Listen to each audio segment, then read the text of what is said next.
Hapana leta kierere hapa. Na hapana kuja kudanganya sisi. Kijana yangu senator anaitwa Medho, mnamjua? Ile iko na mandevu. Akatoa list. Akamsomea barabara. Ulikuja ukatudanganya hii. Ukatudanganya hii. Ukatudanganya hii. Akamwambia wewe ni muongo, akachukua chupa ya maji akakunywa ingine. Si ndio? Sasa Kasongo wakija hapa aangaishwe, si ndio? So mimi pale tumemfukuza. Sasa nasikia ati anataka kuhamia hapa. Ati hapa Matu. Alete uongo. Mtamkubalia? Wacha nimwambie tukiongea saa hii. Yeye biashara ya mafuta Kenya ndio anafanya. Kitu naitwa G2G. Iko kampuni yake inaitwa Gulf Energy. Wameshikana na mtu anaitwa Njogu kutoka Meru. Hao ndio nauza mafuta. Ametengeneza faida tangu waingie kwa uongozi ya 1.5 trillion. Tunapoongea ametuma Opio Wadai na huyu Njogu Dubai wakaongea na masheik waongeze bei ya petroli ndio faida yake iongezeke.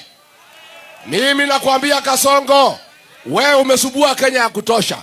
Wewe ujaribu kuongeza bei ya mafuta, bei ya diesel, bei ya kerosene, tutatoa hiyo Kenya kwa barabara wakwambia uende nyumbani.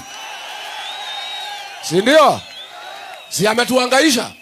Sasa anaongeza petroli na diesel na mafuta ndio matatu iongeze fare. Ndio bei ya kila kitu ipande. Na hii anaongeza kwa sababu anataka kuongeza faida. Tunakuambia Kasongo, kama unataka kukinga wa Kenya kutoka bei ya mafuta, ile 8% VAT uliweka kwa mafuta, uondoe hiyo 8% ndio bei ya mafuta ikae sawa sawa. Tunataka tukuambie ile 7 shillings uliweka petroleum levy pia uondoe. Ndio tupate stabilization of prices. Lakini usipange vile utapata bei, vile utapata faida zaidi. Ndio utuibie. Nimeona jana kwa county assembly ya Nairobi ati akisema atapambana na wezi ya mashamba. Mwizi ya mashamba mkuu katika Kenya anaitwa nani? Anaitwa nani?